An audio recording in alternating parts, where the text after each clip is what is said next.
হরে কৃষ্ণ। আগামীকাল 17ই জুলাই বুধবার শয়ন একাদশী ব্রতের দিন। বছরে 24টি একাদশী ব্রতের মধ্যে একটা শ্রেষ্ঠ ব্রত হচ্ছে এই পবিত্র শয়ন একাদশী ব্রত। এই দিনে ভগবান বিষ্ণু যোগনিদ্রায় শয়ন করে, সেজন্য এই একাদশীটির নাম হয়েছে শয়ন একাদশী ব্রত। কিন্তু এই পবিত্রতম এবং শুভ দিনে কিছু কার্য আমাদের ভুলেও করা উচিত নয়। আজকের এ পর্বে আমরা জানার চেষ্টা করব শয়ন একাদশী ব্রতের দিনে অথবা যে কোনো একাদশী ব্রতের দিনে যে কার্যগুলো আমাদের ভুলেও করা উচিত নয়, এতে সাংসারিক তথা নিজের জীবনে অমঙ্গল সাধিত হয়। খুবই গুরুত্বপূর্ণ প্রসঙ্গ। আপনি ব্রত করেন কিংবা না করেন, কিন্তু ভুলেও কখনো এই ভুলগুলো বা এই কাজগুলো করা উচিত নয় এই শয়ন একাদশীর দিনে অথবা যে কোনো একাদশী ব্রতের দিনে। সকলকে স্বাগতম জানাচ্ছি আমাদের এই ধর্মীয় তথ্যমূলক চ্যানেলে। আমরা চেষ্টা করি এরকম সনাতন ধর্মের গুরুত্বপূর্ণ তথ্যগুলোকে আপনাদের সাথে উপস্থাপন করতে, শেয়ার করতে। তাই আসুন আগামী কিছুক্ষণ সময় ধৈর্য ধরে একসঙ্গে আজকের এই গুরুত্বপূর্ণ তথ্যগুলো জেনে নেই। বিশেষ করে শাস্ত্রে এই শয়ন একাদশীর বিশেষ মাহাত্ম্য কথা বর্ণনা করা হয়েছে। আশা করছি এই তথ্যগুলো জেনে আপনি অবশ্যই সমৃদ্ধ হবেন। ভালো লেগে থাকলে অবশ্যই একটা লাইক করে যাবেন, কমেন্টে ভগবান শ্রী বিষ্ণুর নামটি একবার হলেও লিখে যাবার অনুরোধ জানাচ্ছি। দেখেন, এই দিনে স্বয়ং আমরা জানি যে ভগবান বিষ্ণু, এই যে দেখেন ছবির মধ্যে অথবা চিত্রপটের মধ্যে দেখবেন ভগবান বিষ্ণু একটা সাপের উপরে শুয়ে রয়েছেন। চতুর্দিকে একেবারে বলা হয়েছে অনেক গভীর সেই সমুদ্র, তাকে বলা হয় কারণ সমুদ্র।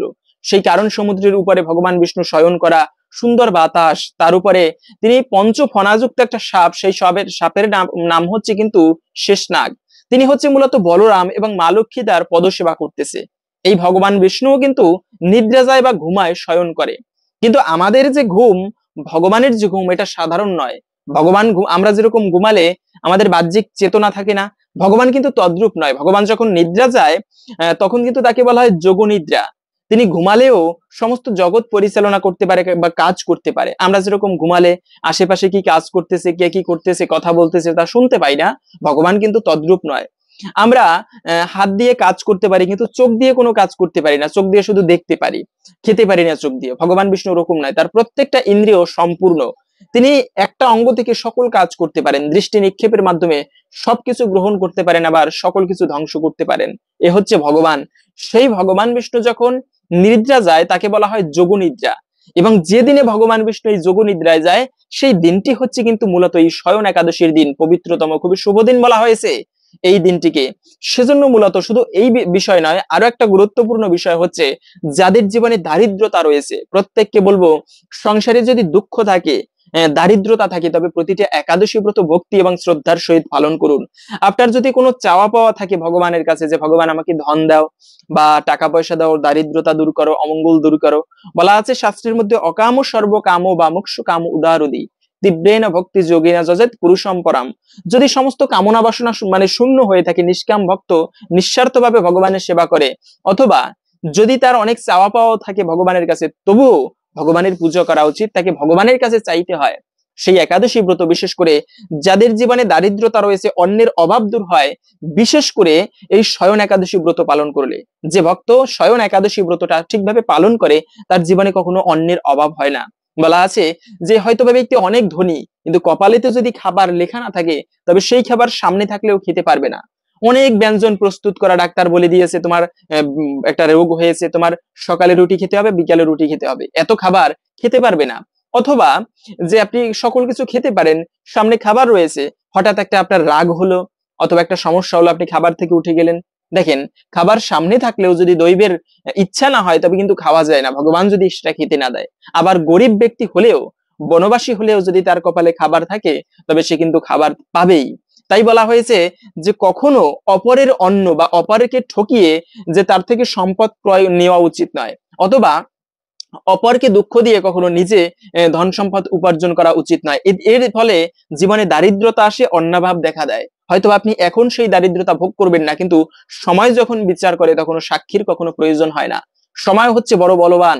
যত বড় আপনি ব্যক্তি হন না কেন, আজকে হয়তোবা অপর ব্যক্তিকে ঠকিয়ে, অথবা বলা আছে এই যে দেখেন, যে সমস্ত ব্যক্তিরা বিড়াল হয়, বিড়াল হয়ে জন্মগ্রহণ করে, এটা কিন্তু সাধারণ নয়। শাস্ত্রে খুবই সুন্দর যুক্তি দেওয়া হয়েছে। এটা হচ্ছে ব্রহ্মবৈবর্ত পুরাণে নরক সম্বন্ধে অনেক ভালো ব্যাখ্যা পাওয়া যায়, অগ্নি পুরাণেও পাওয়া যায়। তো বিশেষ করে বলা হয়েছে যে সমস্ত মায়েরা অথবা যে সমস্ত পুরুষেরা ছোট্ট বাচ্চাদেরকে অথবা বৃদ্ধদেরকে খাবার না দিয়ে লুকিয়ে লুকিয়ে চুরি করে খাবার খায়, সে পরের জন্মে বিড়াল হয়ে জন্মগ্রহণ করে। নরকে তো শাস্তি ভোগ করেই, নরকের শাস্তি ভোগ করার পরে তাকে বিড়াল হয়ে জন্মগ্রহণ করতে হয়। কেন? কেননা সে ব্যক্তি তার ছোট্টদেরকে না দিয়ে বা বৃদ্ধদেরকে না দিয়ে চুরি করে খাবার খেয়েছে, তো এবার বিড়াল হয়ে জন্মগ্রহণ করো, সারা জীবন চুরি করে খাবে। এজন্য যার যেরকম চেতনা তাকে সেইভাবে দেহ দেয়। এটা হচ্ছে দৈবিক ক্রম, মানে দৈবের সুন্দর একটা নিয়ম এটা ভগবান সৃষ্টি করে রেখেছে। তো যাই হোক, এই একাদশী ব্রত যারা পালন করে তাদের এই অন্নের অভাব দূর হয়, খাদ্যের অভাব দূর হয়, এবং এই দিন তো বলে এসেছি ভগবান বিষ্ণু স্বয়ং যোগ নিদ্রায় যায়। কিন্তু একটা বিষয় হচ্ছে উপবাস, আমরা অনেকে জানি না যে উপবাস কেবলমাত্র উপবাস থাকা নয়। উপমানে নিকটে, বাস মানে বাস করা, মানে হচ্ছে এই দিনটি ভগবান বিষ্ণুর নিকটে বাস করা, ভগবান বিষ্ণুর সেবা পুজো করা। ঠিক যেরকম বৃহস্পতিবার মা লক্ষ্মীর দিন, শুক্রবার হচ্ছে শুক্র দেবতার দিন, অথবা শনিবার শনি দেবতার দিন, এই দিনে শনি পুজো করলে বিশেষ ফল পাওয়া যায়। ঠিক তেমনি একাদশী দিনটি, এটি যে বারই হোক না কেন, এই দিনটি হচ্ছে ভগবান বিষ্ণুর দিন। এই দিনে যদি কোনো ব্যক্তি ব্রত করে ভগবান বিষ্ণুর পুজো করতে পারে, তার সকল জীবনের পাপ ভস্মীভূত হয়ে যায়। তাই প্রত্যেকের উচিত এই দিনে বা যে কোনো একাদশী ব্রত ভক্তি এবং শ্রদ্ধার সহিত পালন করা। বিশেষ করে বলা হয়েছে শয়ন একাদশী ব্রত যারা পালন করবে, ব্রহ্মবৈবর্ত পুরাণের কথা, তাদের জীবনে সুখ এবং সমৃদ্ধি লাভ হয়। প্রত্যেকেই জীবনে সুখী হতে চায়। এত পরিশ্রম করি, এত ধন সম্পদ উপার্জন করি কি জন্য? সুখী হবার জন্য। কিন্তু সৃষ্টিকর্তার ইচ্ছা না থাকলে কিছু হয় না। সেই সুখী হবার জন্য এই ব্রত পালন করতে পারেন। এবং আর একটা বিষয় হচ্ছে যে এত গুরুত্বপূর্ণ শয়ন একাদশী, তাহলে কথা হচ্ছে সেই যে একাদশী মূল তিথি, অনেকে জানতে চান পঞ্জিকা অনুসারে সেই একাদশী ব্রত বা তিথিটা কখন শুরু হচ্ছে। আমরা একাদশী তিথি কখন শুরু হচ্ছে সেটি প্রথমে জেনে নিচ্ছি। একাদশী তিথি শুরু হচ্ছে মূলত আজকে হচ্ছে মঙ্গলবার, মঙ্গলবার বিকাল 5টা 25 মিনিট থেকে একাদশী তিথিটা শুরু হচ্ছে এবং থাকবে মূলত মানে বুধবার সন্ধ্যা 6টা 12 মিনিট পর্যন্ত। এই সময়টুকুর মধ্যে মূলত এই একাদশী তিথি থাকবে। সেজন্য উদয়া তিথি মেনে এই বুধবারে একাদশী ব্রত পালন করতে হবে। তো এই দিনে আপনারা অবশ্যই, আর একটা বিষয় হচ্ছে পারণ কখন করতে হবে। অনেকে প্রশ্ন করে থাকেন যে পারণ মূলত কি, এটা অনেকে জানেন না। যদিও সংক্ষেপে বলে দিচ্ছি, পারণ হচ্ছে ব্রত যে ভঙ্গ করে ওটাকেই মূলত পারণ বলে। এবং এই পারণ করতে হবে বৃহস্পতিবারের সকালবেলা। পারণের সময়টা হচ্ছে 5টা 12 মিনিট থেকে 9টা 50 মিনিটের মধ্যে পারণ করে নিতে হবে। এটা হচ্ছে মূলত পারণের নিয়ম। তো অনেকেই জানেন কিভাবে একাদশী ব্রত করতে হবে, তারপরেও সংক্ষেপে আমি বলে দিচ্ছি। অবশ্যই একাদশীর আগের দিনে সংযম পালন করতে হবে। সংযম মানে হচ্ছে নিজেকে একাদশী ব্রত করার জন্য প্রস্তুতি করতে হবে। নিরামিষ খাবার গ্রহণ করতে হবে, আজে বাজে কথা বলা যাবে না। বিশেষ করে নিরামিষ খাবারকে বেশি গুরুত্ব দেওয়া হয়েছে, সাত্বিক খাবারকে। যারা নিরামিষ খাবার খান তারা চেষ্টা করবেন ভগবানের প্রসাদ গ্রহণ করতে। এখন অনেকে প্রশ্ন করেন যে আমি তো কাজে থাকি, বাহিরে থাকি, আগের দিনে আমিষ খেয়ে ফেলেছি, সেক্ষেত্রে ব্রত করতে পারবো কিনা বা এতে দোষ হবে কিনা। মনে রাখবে অবশ্যই আগের দিনে চেষ্টা করবে সংযম করার। খারাপ ভাষা কথা বলা উচিত নয়, মিথ্যা কথা বলা উচিত নয়, এমনকি নিরামিষ খাবার গ্রহণ করতে হয়। কিন্তু ভুলক্রমে যদি খাওয়া হয়ে যায় সেক্ষেত্রে ব্রত করা যাবে কিনা? অবশ্যই করা যাবে। হ্যাঁ, ব্রত করলে মনে রাখবে একাদশীর দিনে পঞ্চরবি শস্য ভুলেও খাওয়া উচিত নয়। তাই অবশ্যই প্রত্যেকের ব্রত করা উচিত। যদি আপনি ভুলে আগের দিনে আমিষ খেয়েও ফেলেন, তবুও একাদশী ব্রত অবশ্যই পালন করা যাবে। এটা আমরা অনেক সময় অজুহাত দেখাই, আরে আগের দিনে আমি আমিষ খেয়ে ফেলেছি, এখন কি করে ব্রত করব। না, যে কোনো অবস্থায় ব্রত করা যাবে। এরপরে আর একটা বিষয় হচ্ছে যে অনেকে বলে থাকেন, অনেক বৃদ্ধরা যারা ব্রত করে না তারা এরকম একটা অজুহাত দেখায় কি, আরে তোমরা যারা ব্রত করো তারা একাদশীর দিনে পেট ভরে ফল খায়, এতে কি ব্রত হয় নাকি? একাদশীর দিনে যদি খেয়েই নিলাম তাহলে তো সবাই করতে পারে। যদি করতেই পারে আপনিও করুন। কথা হচ্ছে একাদশীর দিনে অবশ্যই ফল খেতে পারবে। মনে রাখবে 3 ধরনের একাদশী হয়। তো এইবারে আপনারা অবশ্যই, আমি প্রথমে এই বিষয়টা বলে নিই কিভাবে সংক্ষেপে একাদশী করবেন। অবশ্যই আগের দিনে একাদশীর আপনারা সংযম করবেন এবং চেষ্টা করবেন রাত্র 11টার আগে খাবার খেয়ে দাঁত ব্রাশ করে নিতে। কেন? না হলে খাবার আটকে থাকে দাঁতের গোড়ায়, একাদশীর দিনে ওটা ভক্ষণ করা হলে তাহলে ব্রতে দোষ লাগে। তাই অবশ্যই আপনারা একাদশীর আগের দিনে চেষ্টা করবেন দাঁত ব্রাশ করে নিতে। এবং একাদশীর দিনে তো আপনারা জানেন যে অবশ্যই একেবারে নির্জলা করতে পারলে সর্বোত্তম। 3 ধরনের ব্রত হয়। একটা হচ্ছে নির্জলা করতে পারলে সর্বোত্তম, মানে জল ফোঁটা পর্যন্ত পান করবে না। দ্বিতীয়ত হচ্ছে এতে যদি অপারগ হয়, যেমন কলিযুগ, আমিও না খেয়ে ব্রত করতে পারি না, সেজন্য ফলমূলাদি গ্রহণ করি। তবে যদি এতেও না হয় তারপরে আপনারা যে কোনো ফল, ফল হচ্ছে চরম পবিত্র একটা খাবার, পরম মানে খুবই পবিত্র। এই খাবারটি আপনারা অবশ্যই গ্রহণ করতে পারেন ভগবানকে ভোগ দিয়ে। যে কোনো ফল আপনারা খেতে পারবেন পেট ভরে। তাতেও অসমর্থ হলে যে কোনো সবজি আপনারা খেতে পারেন। মিষ্টি কুমড়া, মিষ্টি আলু, কাঁচকলা, পেঁপে, তারপরে হচ্ছে এরকম আলুর দম করে খুব ভালোভাবে খেতে পারেন ভগবানকে ভোগ দিয়ে। তবে সেই সবজির মধ্যে মানে সরিষার তেল ব্যবহার করা যাবে না। আপনারা ঘি দিয়ে রান্না করে অথবা সূর্যমুখী তেল দিয়ে রান্না করে আপনারা খেতে পারেন। এইভাবে আপনারা একাদশী ব্রত করবেন এবং পরের দিনে তো পালন করবেন, যে টাইমটা বলে দিলাম সেই সঠিক সময়ের মধ্যে। আর একটা বিষয় হচ্ছে যে একাদশীর দিনে ফল খেলে কি উপবাস হয়, সেটা তো আশা করি বুঝতে পেরেছেন। অনেকে এরকম বলে থাকে, আরে তোমরা একাদশীর দিনে ফল খাও, এতে কি ব্রত হয়? এটা প্রকৃত কোনো শাস্ত্রের বিধান নয়, তারা প্রকৃতই জানে না। না জেনে এই কথাটা মানে হেয় করার জন্য অনেক সময় বলে থাকে। পেট ভরে খেলেই কি উপবাস হয়? উপবাসের মূল উদ্দেশ্য হচ্ছে ওই দিনটি ভগবানের সেবায় কাটানো, নিজেকে সংযত করে ভগবানের সেবায় কাটানো হয়, এটা হচ্ছে উপবাসের মূল উদ্দেশ্য। এরপরে হচ্ছে যে উপবাসের দিন আমিষ রান্না করলে, একজন মা খুবই ভালো লেগেছে প্রশ্নটা, সেটা হচ্ছে যে আমি একাদশী ব্রত করি কিন্তু আমাকে একাদশীর দিনে পরিবারের অনেক সময় আমিষ রান্না করে দিতে হয়, কেন? পরিবারের সবাই তো একাদশী করে না। সেক্ষেত্রে কথা হচ্ছে আমি একাদশী ব্রত করি, আবার যদি আমিষ রান্না করে দিতে হয়, এটা দোষ হবে কিনা বা এতে আমি করতে পারবো কিনা ব্রত? অবশ্যই আপনি ব্রত করতে পারবেন। বা এরকম হলে অনেক সময় পরিবারের সবাই তো আর একাদশী করে না, অনেক সময় আমিষ রান্না করে দিতে হয় পরিবেশ অনুযায়ী, কেননা পরিবেশের সাথে আমাদের মানিয়ে চলতে হবে। সেক্ষেত্রে প্রত্যেককে বলবো আপনারা একাদশী ব্রত করবেন, তারপরেও যদি পরিবেশ অনুসারে বাধ্য হয়ে করতে হয়, এটা দোষণীয় নয়। ভগবান দেখতেছে আপনি পরিস্থিতির মধ্যেও ব্রত তো করেন, এতে ভগবান আরো বেশি কৃপা করবে। সেজন্য আরো একটা বিষয় হচ্ছে, পরিবারের যারা রয়েছেন, যারা একাদশী না করেন, তাদেরকে বলবো আপনারাও একাদশী ব্রত করবেন। এবং যদি কেউ একাদশী ব্রত করে পরিবারের বধূমাতারা, তবে চেষ্টা করবেন তাদেরকে আরো উৎসাহ দিতে, তাদের দ্বারা ওই দিন আমিষ রান্না করাবেন না। একাদশীর দিনে যে কাজগুলো ভুলেও করবে না, তার মধ্যে একটা কাজ হচ্ছে রাজসিক খাবার খেতে নেই। যে পরিবারের শুভ দিনে, পবিত্রতম দিনে আমিষ দ্রব্য রন্ধন করা হয়, সেই পরিবার থেকে লক্ষ্মী দেবী শীঘ্রই বিদায় নেয়। তাই প্রত্যেককে বলবো আপনারা একাদশীর দিনে আমিষ দ্রব্য রান্না করবেন না, এটা কিন্তু খুবই অমঙ্গলের।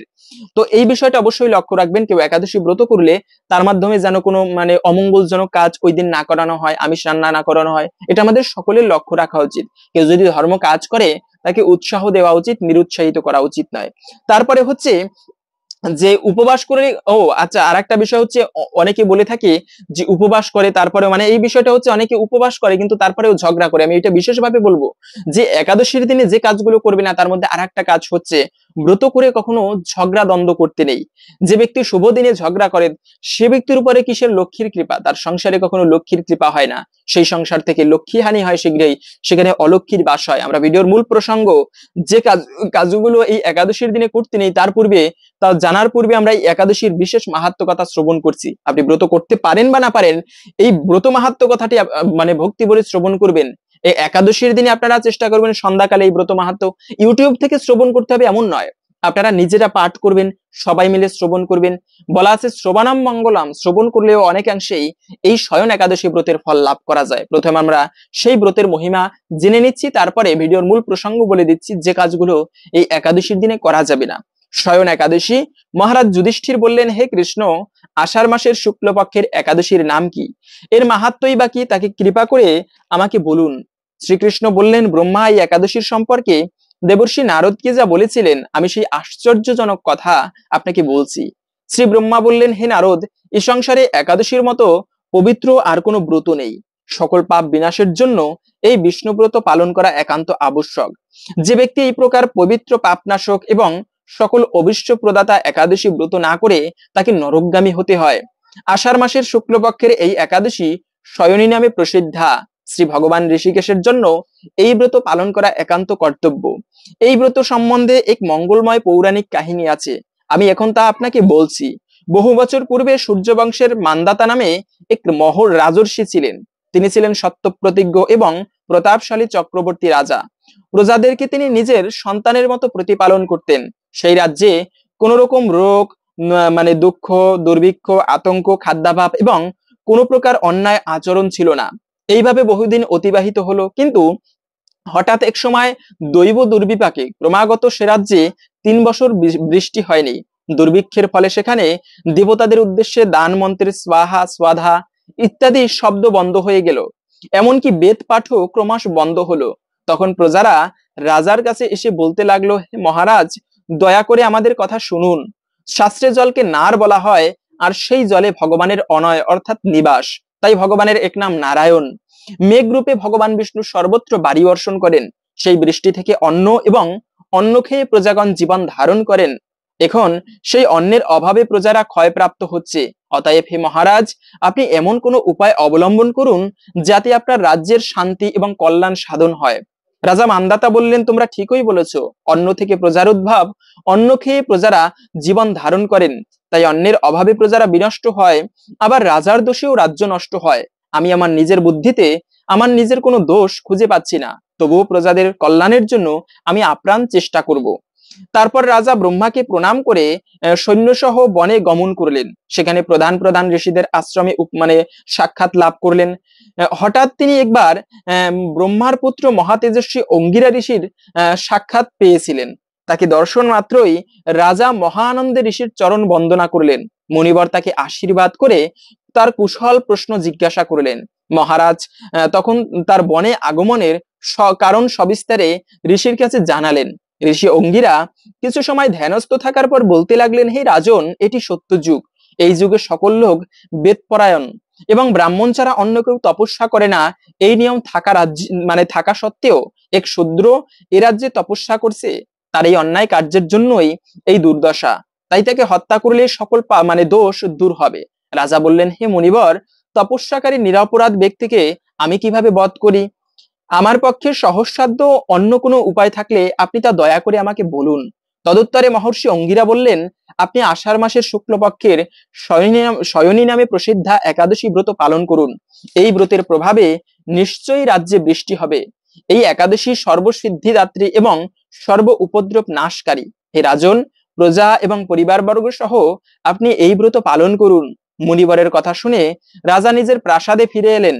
আষাঢ় মাস উপস্থিত হলে রাজ্যের সকল প্রজা রাজার সাথে এই একাদশী ব্রতের অনুষ্ঠান করলেন।